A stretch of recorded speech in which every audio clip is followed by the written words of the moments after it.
琴日6月18，證監會主席吳清喺陸家嘴論壇宣布咗科創板嘅重磅改革，1+6政策。簡單嚟講就係俾科技企業開綠燈，幫投資者排雷。對於我哋散戶嚟講呢波改革究竟有咩機會呢？聽完有你着數。首先講下呢個1+6係咩來頭先。一係科創成長層，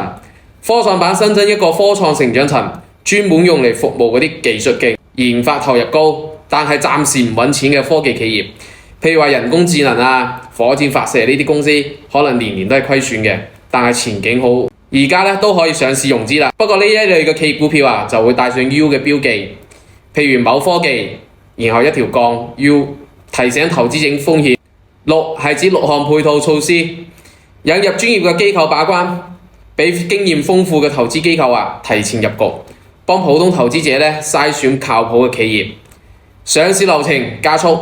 優質嘅企業可以秘密咁樣提交材料，避免技術洩漏，加快上市嘅進度，而覆蓋更多嘅高科技行業，人工智能、低空經濟，譬如話無人機商業航天都可以享受呢啲政策嘅支持。其他嘅福利仲有，譬如話允許未盈利嘅企業向老股東增發股票，增加科創板基金產品等等。呢個政策對我哋散戶都有幾個着數嘅。一，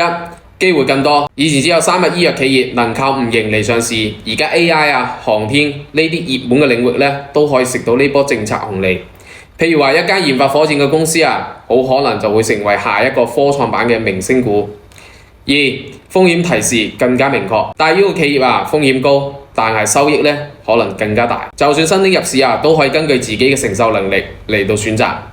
3，跟住大資金走，社保、保險呢啲長線嘅資金會更多咁樣參與科創板，市場嘅穩定性亦都會更加高。咁呢個新規係點樣影響股價嘅呢？譬如話琴日升停嘅滬電股份，佢屬於中證 A500 指數嘅成分股。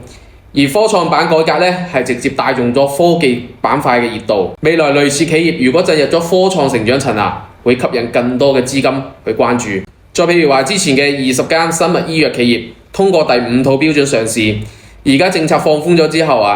人工智能公司深藍科技呢啲符合條件嘅都可以快速咁樣登陸科創板，成為投資嘅新標的。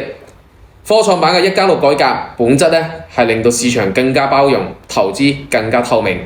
我係 Ben 哥，喺廣東深圳得閒飲茶，為語財經點讚。